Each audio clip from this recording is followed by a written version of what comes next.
कभी सोचा है हम जिस दुनिया को सच मानते हैं क्या वो सच में मौजूद है? जब कोई आपका नाम पुकारता है, आपकी कामयाबी या आपके नए कपड़ों को देखता है, तो आपको नहीं देख रहा होता, वो तो उस मुखौटे को देख रहा होता है जो इस समाज ने आपको पहनाया है। हमारे उपनिषदों में इसे माया कहा गया है, एक ऐसी दिखावट जो सच का भ्रम पैदा करती है। हम सब इस माया को सजाने में लगे हैं।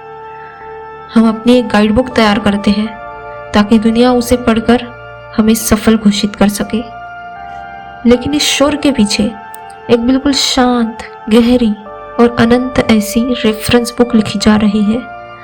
एक ऐसी किताब जो शून्य से शुरू हुई थी और जिसे पढ़ने वाला आपके अलावा इस ब्रह्मांड में कोई नहीं है।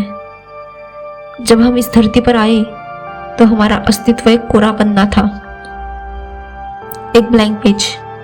हमें नहीं पता था कि हम कौन हैं। फिर धीरे धीरे हमने वक्त की धरोहर पर अपना इंडेक्स लिखना शुरू किया।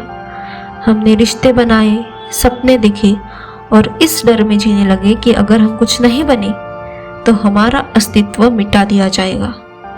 लेकिन फिलॉसफी हमें सिखाती है कि आपको कुछ बनना नहीं है, आप पहले से ही हो।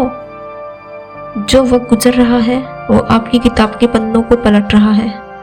हर गुजरता हुआ लम्हा एक ऐसी स्याही है जो दोबारा कभी नहीं लिखी जा सकती।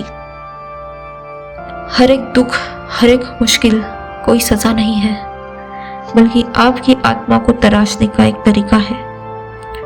चलिए सब कुछ थोड़ी देर के लिए पीछे छोड़कर अपने अंदर झांकते हैं। आपकी इस खामोश किताब में कुछ ऐसे चैप्टर्स हैं जो इतने गहरे हैं कि उन्हें शब्द देना नामुमकिन है। कुछ ऐसे आंसू जो कभी आंखों से बहे ही नहीं, बल्कि अंदर ही अंदर बहकर जम गए। लेकिन उस अंधेरे के बीच आपके अंदर एक शून्य है, एक ऐसी जगह जहां कोई शोर नहीं पहुंच सकता। उस शून्य में लिखी है आपकी असली जीत। जब आप पूरी तरह टूट चुके थे, जब आपको लग रहा था कि इस ब्रह्मांड में आप बिल्कुल अकेले हो, लेकिन तब भी आपके अंदर से एक आवाज आई कि एक बार और कोशिश करते हैं। वो जो आवाज थी ना, वो कोई दिमाग का ख्याल नहीं था, वो आपका सच था, वो आपकी आत्मा की आवाज थी। उस आवाज के लिए किसी ने ताली नहीं बजाई, क्योंकि दुनिया सिर्फ उन चीजों को देखती है जो दिखाई जा सके, और जो अनंत है, जो अदृश्य है, उसे देखने की समझ इस दुनिया के पास नहीं है।